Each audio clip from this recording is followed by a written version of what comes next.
Look at this. Oh my God, I'm in love with this jewellery. కాసుల పేరులో ఈ model నాకు చాలా అంటే చాలా ఇష్టం. అసలు ఎంత గ్రాండ్గా ఉంది చూడండి. ఇది గోల్డ్ కాదు అంటే మీరు నమ్ముతారా? నేనైతే అస్సలు నమ్మను. అంత బ్యూటిఫుల్గా ఉంది ఈ జ్యువెలరీ పీస్ అయితే. Full heavy and grand look వచ్చేసింది. అండ్ ఇంకొక బ్యూటిఫుల్ చోకర్ కూడా చూపిస్తాను. ఈ మధ్య ఇలాంటివి ఫుల్ ట్రెండ్ అవుతున్నాయి కదా ఓల్డ్ స్టైల్లో. చాలా బాగుంది. ఈ 2 కాంబినేషన్తో పెట్టుకుంటే ఒక వింటేజ్ లుక్ వచ్చేస్తుంది. ఎంత గ్రాండ్గా ఉంది చూడండి. నేను బుట్టలు పెట్టుకొని స్టైల్ చేసా, చాలా బాగుంది. అండ్ ఇంకొకటి ఏంటో తెలుసా, సూర్యుడు చంద్రుడు ఇప్పుడు ఫుల్ ట్రెండ్లో ఉన్నాయి.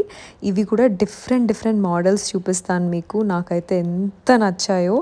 నా పెళ్ళప్పుడు ఇవి దొరుకుంటే 100% తీసుకునేదాన్ని. అంత నచ్చాయి నాకు. సో మీరు కూడా చూస్తుంటే ఈ జ్యువెలరీ అంతా నేను ఇట్స్ జేఎస్ కలెక్షన్స్ అనే ఇన్స్టా పేజ్ నుంచి తీసుకున్నా. వాళ్ళ దగ్గర అంతా ప్రీమియం జ్యువెలరీ చాలా బాగుంటాయి. ఒకసారి వెళ్ళి చెక్అవుట్ చేయండి. బాయ్.